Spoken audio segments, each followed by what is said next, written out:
3 days before Christmas, when the cold air of the Philadelphia suburbs felt heavy with the familiar anticipation of the holiday season, Ellen Robb sat at her kitchen table preparing gifts. Rolls of wrapping paper, ribbons, and small boxes surrounded her, little signs of a woman trying to create warmth in a home that had not felt warm for a very long time. She folded paper over a small package and smoothed the tape with a distracted gentleness, unaware that these final gestures of care would mark the last moments of her life. Outside, the world continued in its quiet routines. Neighbors drove to work, children waited for school buses, holiday wreaths hung undisturbed on doors. Inside that modest home on Forest Road, the clock ticked forward, counting down toward a moment that would fracture an entire family and ignite one of the most unsettling investigations the Montgomery County detectives had seen in years. Ellen had been alive just minutes before her husband walked out the door. Alive, occupied, preparing Christmas. And in what seemed like only a blink, her life was gone, shattered in a way that no one in her world could have predicted. Or perhaps, some would later argue, in a way that had been predicted all along, because behind the gentle wrapping paper and soft holiday colors was a marriage that had spent years eroding, quietly, privately, almost invisibly. A marriage where silence had become its own language, where one person retreated deep into intellect, logic, and calculation, while the other drowned slowly beneath emotional scarcity and control. And when Raphael Robb returned to the house that afternoon, walking through the garage toward the kitchen, he would claim he had stumbled upon horror, chaos, and his wife's body, violently beaten, lying among the remnants of Christmas gifts she never had the chance to finish. He made a phone call, a strange one, a calm one, and from the moment investigators heard his voice, something felt wrong. To understand this story, its slow unraveling, its devastating end, you have to begin with who Ellen was before everything dimmed. A lively, extroverted spirit born in Syracuse but raised in the scenic folds of Pennsylvania's Main Line. She grew up surrounded by siblings who adored her, friends who found her easy to love, and a mother who watched her daughter move through the world with a combination of confidence and vulnerability that made her unforgettable. Ellen was someone who felt everything deeply, someone who brought warmth into rooms without realizing it. Someone who always tried to bring comfort even when she couldn't find much for herself. She studied retail and design, a career path that suited her eye for beauty and her instinct for precision. And in her young adult years, long before tragedy ever brushed the edges of her life, she seemed like the type of woman who was meant for joy. Then she met him. In the late 1980s, long before their names would be linked to headlines and courtroom exhibits, Ellen encountered a man who appeared to be her opposite in every possible way, Raphael Robb. Quiet, intensely focused, brilliant. Born in Israel, educated in California, and already building a reputation as an expert in game theory. He was logical, strategic, reserved, introverted to the point of seeming unreachable. Where Ellen was warm, he was cool. Where she led with emotion, he led with analysis. Where she sought connection, he sought order. Their relationship didn't make sense to most who knew them, but Ellen, optimistic as always, saw possibility. She saw stability. She saw someone who, in his unusual way, cared for her. And in time, she fell in love. He proposed. She accepted. It was his second marriage, her first.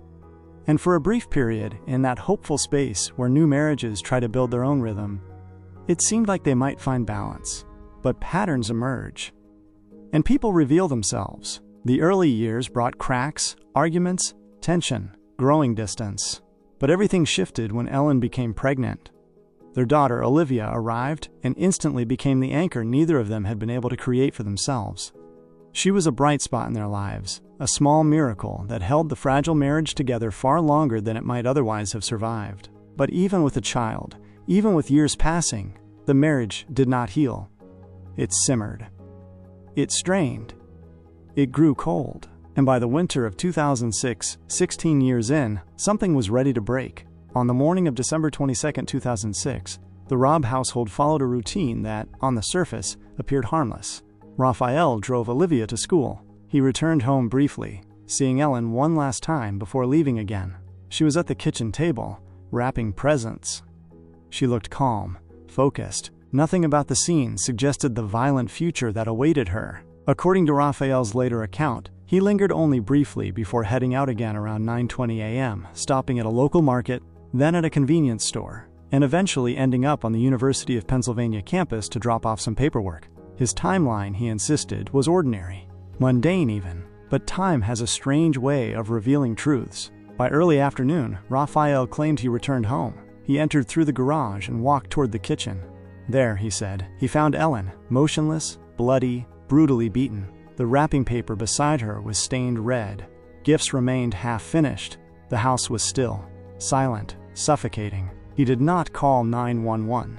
He dialed the local police station directly, and in a calm, almost clinical voice, he said the words that triggered the entire investigation. "I found my wife murdered." His tone confused the officers. His wording, unusual, absolute, sent a ripple of unease through the dispatcher.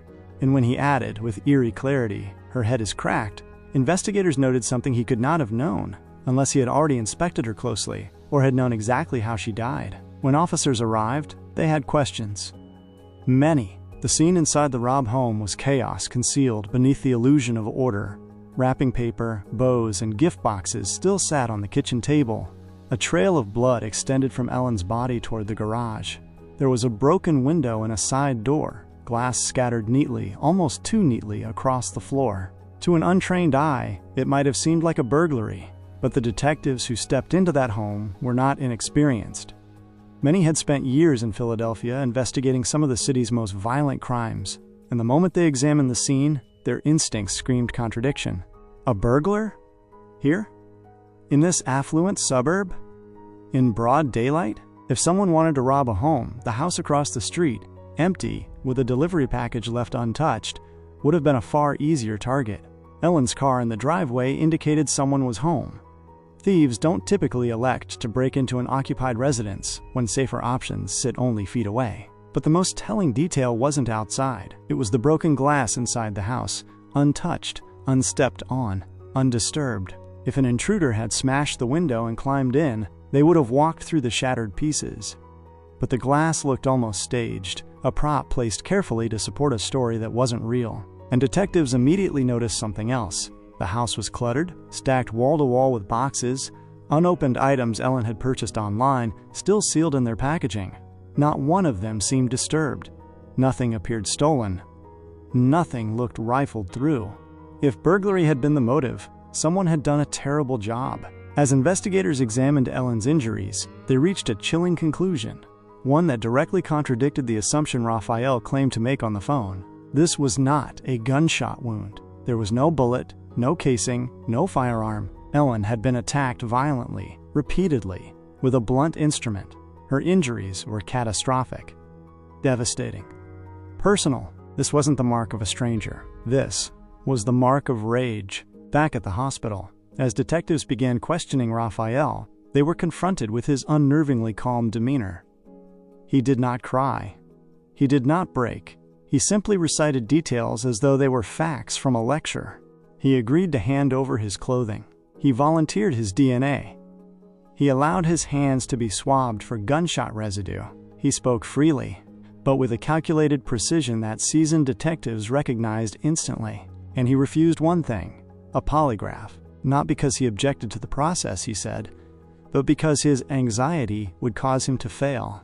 Detectives listened, watched, waited, and as they continued pressing him about his day, they noted how thoroughly he seemed to anticipate every question, how neatly his answers fit into place, how meticulously constructed his story seemed. But outside the interview room, the real work had already begun. Detectives were verifying everything. The fruit stand visit? No receipt, no clear memory from the owner. The convenience store stop? Confirmed, but unnecessary, given the countless vending machines between his parking spot and office. The timeline? Off. Too much time unaccounted for. The drive home? Longer than it should have been. The call to police? Made 20 minutes after he supposedly found the body, even though it would have taken mere seconds to understand something was horribly wrong. Piece by piece, the logic of his story was unraveling. While investigators dug deeper, Ellen's autopsy revealed even more disturbing truths. The injuries she suffered were consistent with a heavy, sharp-edged tool, something like a crowbar, and she had defensive wounds on her arms, meaning she fought for her life. More chilling still was the estimated time of death, between 8:15 and 10:30 a.m. Raphael was home during that window. Long enough. Close enough. Possible enough. And then came the testimony of friends and family. People who knew the marriage not as Raphael portrayed it, but as Ellen lived it. For years, they said, Raphael had been controlling. Not physically abusive, nothing that left visible bruises, but controlling in subtler, more insidious ways. Money. Independence. Emotional distance. The marriage had been breaking apart long before that morning. Ellen was preparing to leave. She had hired a divorce attorney. She had secured a rental home. She was preparing to take Olivia and start over. Raphael denied knowing any of it, but her friends insisted he did, and for the first time, investigators began to see the motive taking form, not in the heat of an argument, as Raphael would later claim, but in the cold calculus of a man who lived by strategy, a man who measured outcomes, a man who predicted moves, a man who knew exactly what he had to lose. Ellen's friends had always known something wasn't right in that house, even if Ellen tried to soften the truth whenever she spoke of her marriage. She laughed off concerns, chalked up money arguments to stress, and minimized Raphael's coldness as just the way he is. But beneath those gentle excuses was a woman who had stopped feeling loved years earlier. Someone who tiptoed through her own home, careful not to ignite conflict, careful not to provoke the quiet anger that lingered beneath her husband's calculated exterior. By the time December arrived, she had finally reached a decision that had taken years to gain courage for. She would leave. She would take Olivia. She would start again, and she had begun putting the pieces of that plan together quietly, cautiously, as though she feared even the idea might bring consequences. But if Raphael knew or even suspected that she was preparing for a life without him, it meant something far deeper than heartbreak. It meant loss of control, loss of money, loss of dignity, loss of the narrative he prided himself on mastering every moment of his life. And for a man who built a career around predicting moves, outcomes, and advantages, losing control was not an option. Investigators saw these details not as gossip, but as puzzle pieces. They listened as friends described Ellen's fear, how she hesitated to confront Raphael, how she avoided escalating arguments, how she'd begun hiding small purchases because she dreaded his reaction. They heard about her shopping addiction, a manifestation of the emotional void in her marriage, and how her attempts to fill that void only fueled Raphael's resentment. None of this proved murder, but it painted a portrait, two people living in the same house but inhabiting entirely different worlds. A marriage that did not combust overnight, but eroded slowly under tension, control, and incompatibility. And yet, even with all these insights, the case lacked something critical: physical evidence. There were no fingerprints from a stranger, no forced entry beyond the suspiciously staged broken glass, no missing items, no bloody clothing found inside the home, no weapon recovered, nothing to put another person inside that house in the moments when Ellen was killed. What detectives did find was a man whose timeline was imprecise, whose behavior was unnatural, and whose alibi had more gaps than clarity. But gaps weren't enough. Not yet. The more investigators scrutinized Raphael, the more they recognized the subtle ways he attempted to manage perception. He explained his morning with such carefully outlined detail that it sounded rehearsed. He recited times, stops, and errands with an almost mathematical rigidity. And while he insisted he'd been away during the murder, his own words contradicted him. He had returned home briefly, he had seen Ellen alive, and the estimated window of her death fit neatly inside the time he was still in the house. The question echoing through the Montgomery County Detective Bureau was simple. Had he killed his wife before leaving, then gone through the motions of a normal day as though nothing had happened? It was possible. Disturbingly possible. But intent is not proof. And so, as detectives fought to gather what they could, they also used more unconventional methods. A few days after Ellen's funeral, an event Raphael attended, stepping in as a pallbearer to the shock of nearly everyone present, he called a glazier and locksmith to repair the broken door. This was expected. Necessary, even. What he didn't know was that the workers who arrived at his home were undercover. Their goal was not simply to observe him. It was to test him. If the burglary story was false, if Raphael had staged it, if he had lied about items missing from the house, he might reveal his hand. He might invent things to support the narrative. He might slip. The undercover officer played his role well, posing as a parolee doing side jobs, hinting he could offer advice. He told Raphael bluntly that his burglary story didn't hold up. He casually suggested that if items had been stolen, Raphael should come up with a list to give investigators. He waited to see whether Raphael would take the bait. He never did. Whether out of caution, intelligence, or fear of making a mistake, Raphael offered nothing. No list. No clarification. No new claims. The detectives learned something from his silence, not innocence, but discipline. Raphael was not the type to panic. He was not reactive. He would not confess by accident. He was thinking strategically, and so were they. Inside the crime lab, forensic teams worked tirelessly. They searched for foreign DNA, foreign prints, foreign fibers. Anything that would indicate an intruder had been present. There was nothing. No third-party DNA. No unidentified prints. No sign of a stranger. Everything inside the home told a singular story. Only 2 people had been there that morning, Ellen and her husband. One more piece of information added weight to this conclusion. The footprint. Bloody impressions had formed near where Ellen lay. They traced toward the garage before abruptly disappearing. Detectives believed the killer left through the garage. But the print itself was strange. It was small. Too small for Raphael's size. 12 feet. And yet, investigators knew he owned Timberland boots of various sizes. He confirmed this. He claimed they were in his room. But they were not found. Not any of them. Not even older pairs he'd been seen wearing in photographs. If the killer wore boots smaller than his size, it didn't exonerate him. It suggested someone might have intentionally worn footwear that didn't match them. Detectives began to see the possibility of staging. Not just the broken glass, but the entire escape path. And with each passing day, their certainty grew.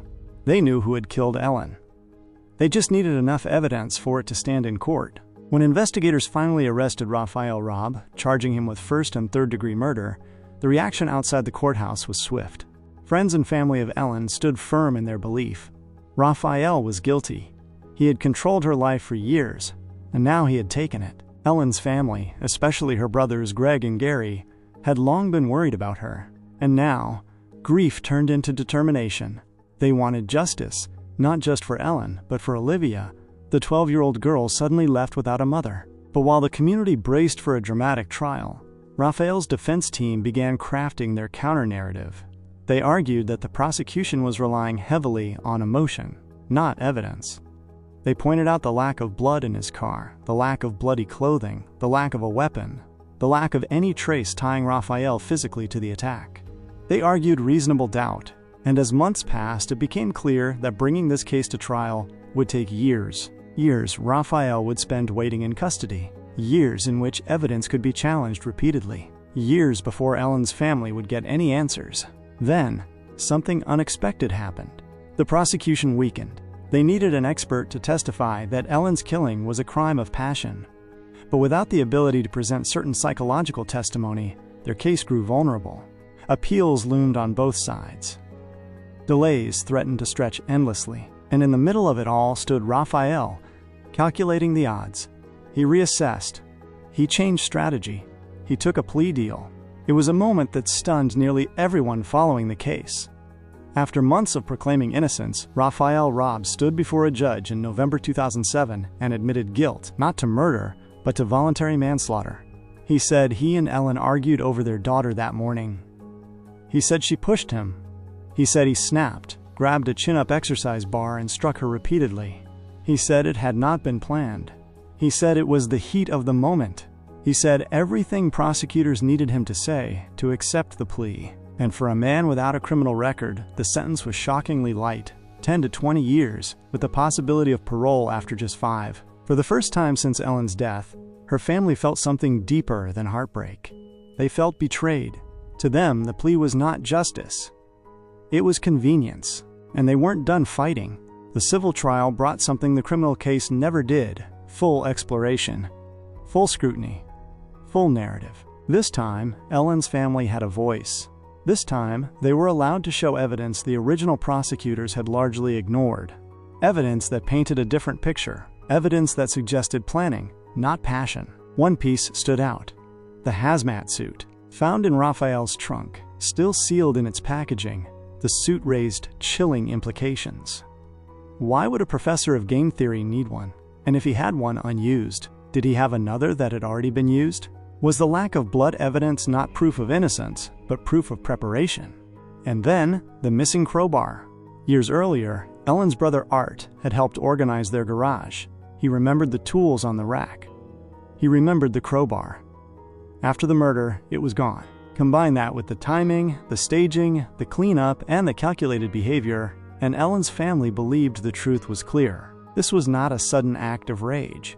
This was a decision, a plan, a strategy, and a jury agreed, awarding more than $124 million to Olivia, money Raphael would never be able to pay, but that symbolized recognition of what the family knew all along. Ellen's death was premeditated. In the years that followed, the case took yet another turn. Raphael was granted parole after just 5 years. Ellen's family was notified late, far too late. And so they fought again.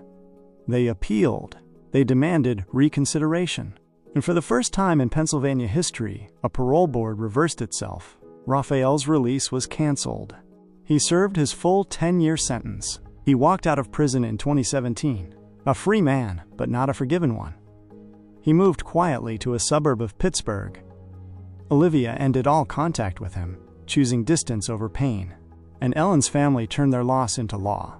They fought to ensure no other family would be silenced in the parole process. And they succeeded. Ellen's law was born, a permanent legacy for a woman whose life ended violently, but whose memory continues to protect others. In the quiet of that December morning, as Ellen wrapped gifts meant to bring joy, she had no idea her life was almost over. She had no idea she would never move into her new home, never see her daughter grow into adulthood, never escape the marriage that had drained her spirit for years. She simply worked, alone, thinking about Christmas, unaware that someone she had once loved was approaching the moment that would end everything. The story of Ellen Robb is a story of masks, of quiet suffering, of a man whose intellect overshadowed his empathy, and a woman whose optimism blinded her to the danger growing quietly beside her. But it is also a story of a family that refused to let her name fade, a community that refused to forget the truth, a daughter who continues to live with the echoes of a day she was too young to understand, and a justice system that, because of her, now listens more carefully. Ellen's life was cut short, but her story endures, etched not just in court records and headlines, but in the hearts of everyone who learned how profoundly she was failed and how fiercely she was loved. If this case moved you, make sure you stay connected to our channel. Subscribe to Unsolved True Crimes, turn on notifications, and join us as we continue uncovering the stories that should never be forgotten.